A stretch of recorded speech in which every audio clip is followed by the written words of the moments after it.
la motivation profonde, tu vois. En fait, Mhm. la motivation profonde, c'est ce qui te motive, c'est-à-dire ce qui te donne envie de te réveiller chaque matin pour aller travailler. C'est-à-dire Oui, ce qui te booste en fait. Et ici, la motivation profonde va au-delà du simple fait de gagner de l'argent.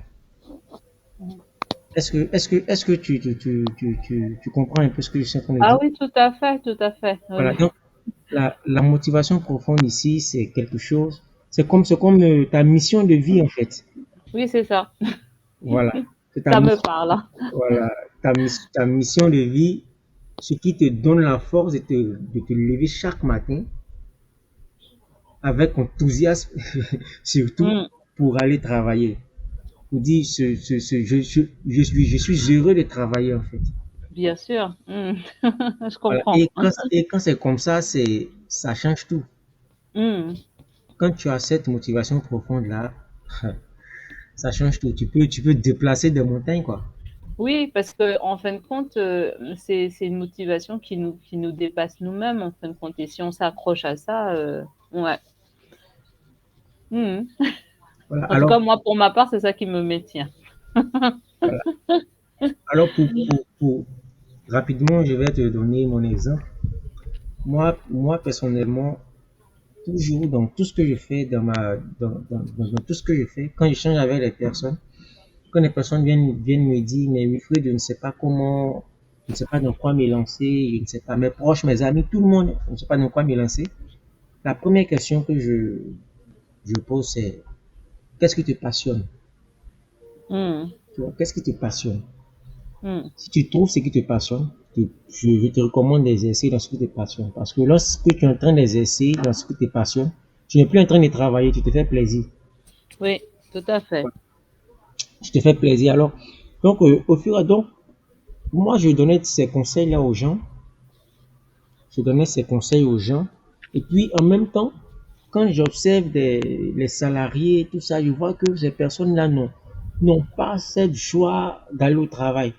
Quand il y a un jour férié, waouh, c'est la fête. Parce qu'ils vont, voilà, ils vont se reposer, ils vont se Mm. libérer un peu de cette corvée-là qui est d'aller au travail chaque matin et revenir le soir.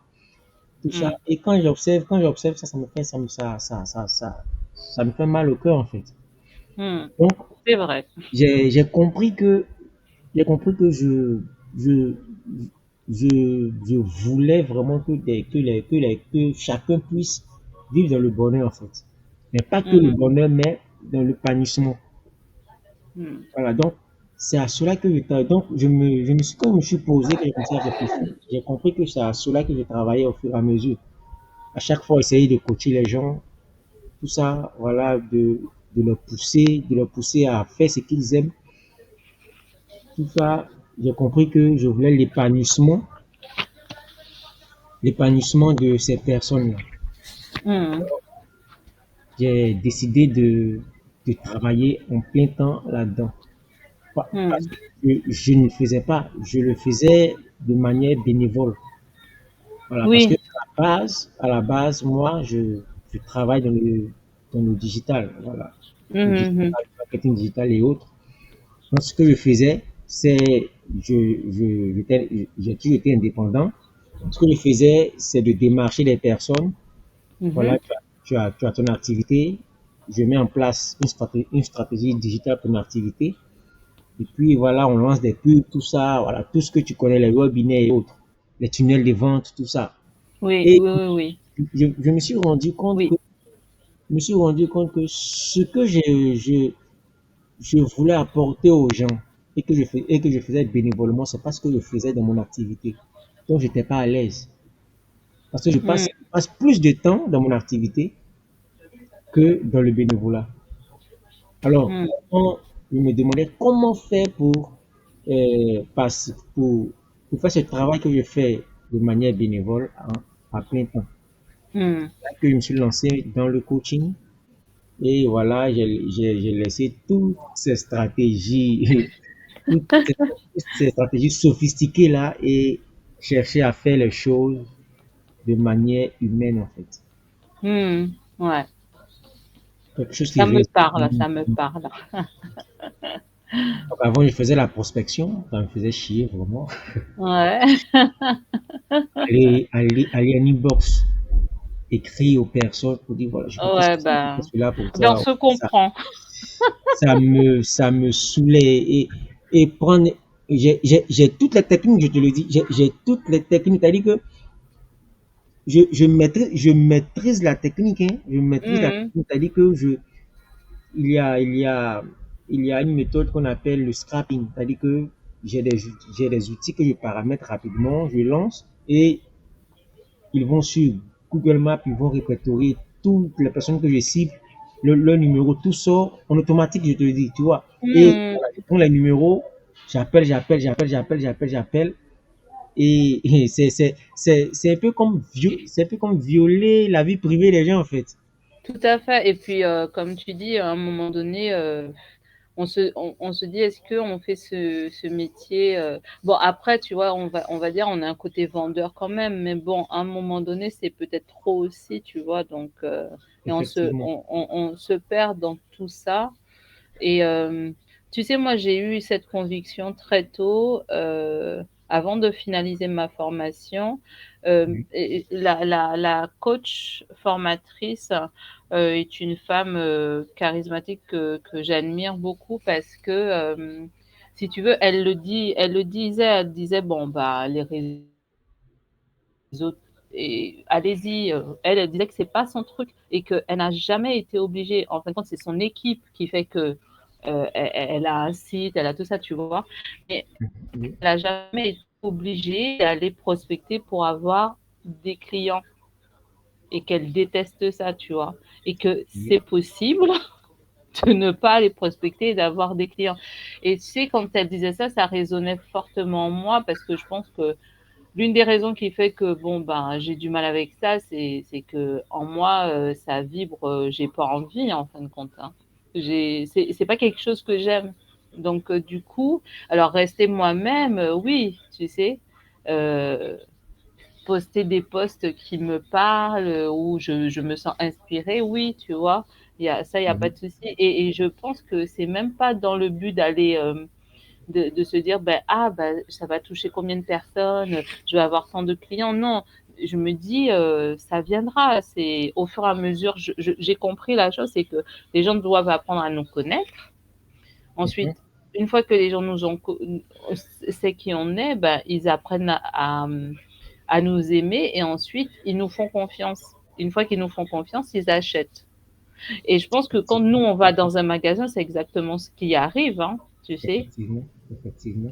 On achète parce qu'on a aimé le truc, on a aimé l'objet, et puis on se dit, ah, ben, on fait confiance à celui qui a fabriqué le truc, quoi, tu vois. Donc, du coup, tu sais, c'est pour, regarde, quand on va acheter notre nourriture, on va toujours acheter la même marque de sachet de pâtes, par exemple. On va pas Effectivement. vouloir changer parce qu'on fait Effectivement. confiance tu vois, donc c'est ça. Donc j'ai compris un peu le truc.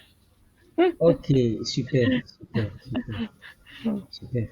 Alors, ici, quand on va puiser dans sa motivation profonde.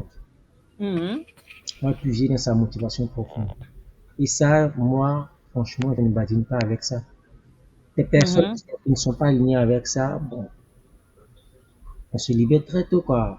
On, on ne Oui, travaille pas ensemble parce que, bon, moi, il faudrait que je sois à l'aise avec la personne avec qui je travaille. oui, Ouais, j'entends, je comprends. et cette idée de d'avoir une motivation profonde qui te dépasse, ça va aussi euh, apporter, comment je vais le dire, une valeur ajoutée à l'humanité, à la société. Oui, tout à fait.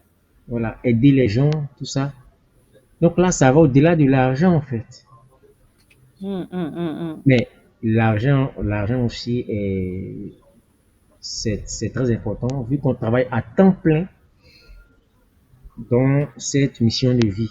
Donc, l'argent est important parce qu'on a besoin de vivre, on a besoin de se nourrir. Et là, nous sommes en visioconférence, tout ça, avec la connexion Internet, c'est de l'argent, ça coûte de l'argent. Voilà, tout ça. Donc, c'est très important c'est très important d'être rémunéré derrière. Oui, Mais tout à fait. la suite va résoudre ce problème-là. Voilà. Donc, Mm. ici, il s'agit de donner un réel sens à sa vie, en fait. C'est-à-dire que Mm.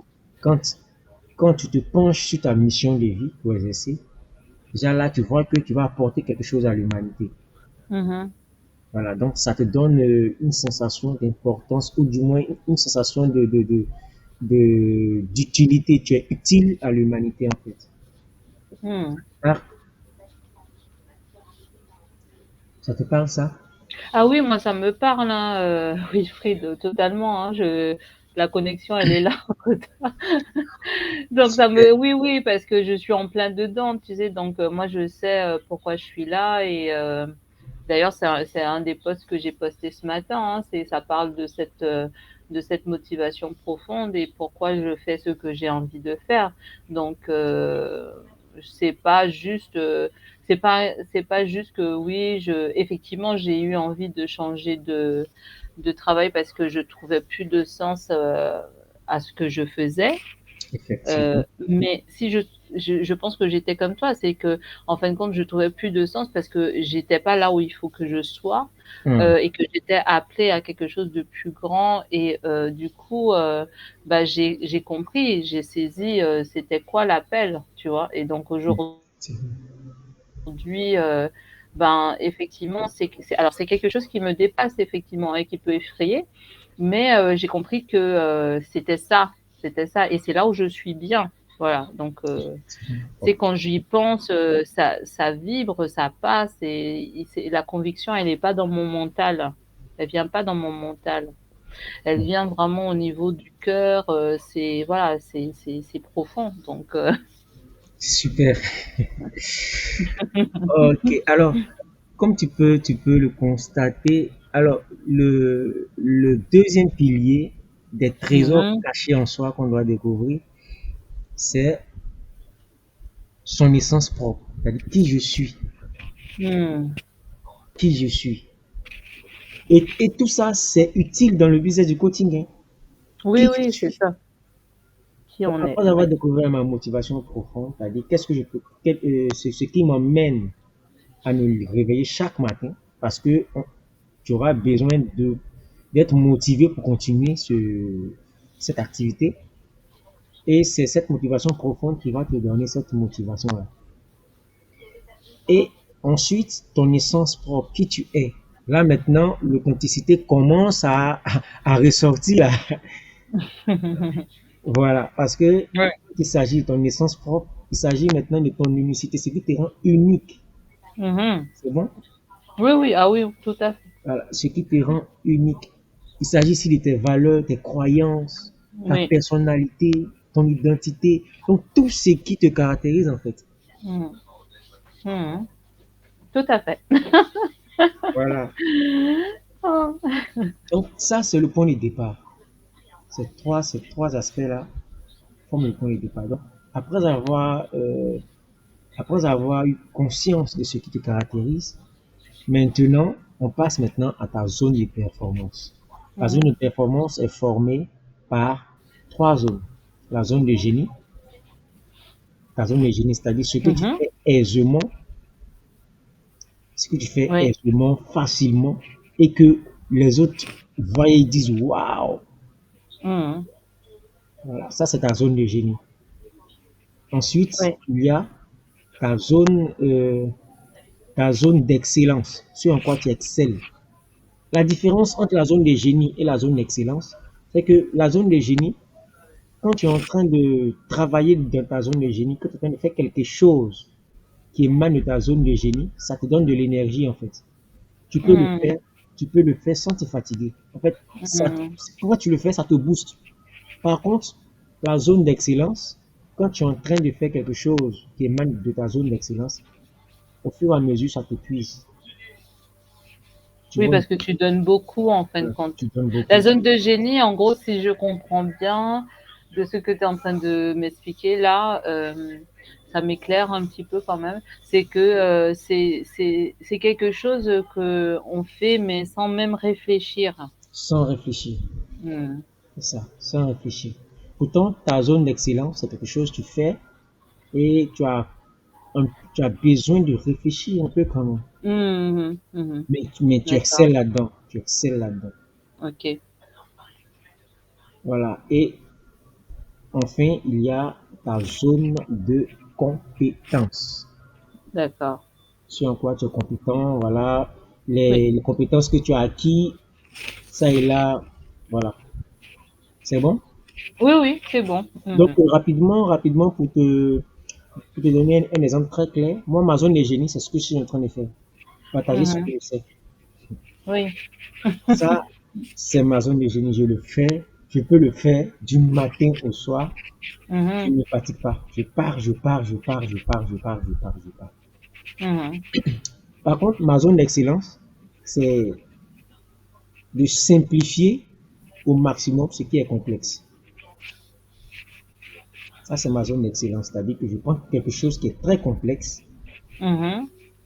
et je vais démystifier cela au maximum et le rendre très, très simple. D'accord. Ok. Voilà. Ça, Mhm. ça, tu- Par contre, moi, j'aime ce qui est compliqué. J'aime ce qui est compliqué. J'aime les choses compliquées. D'accord.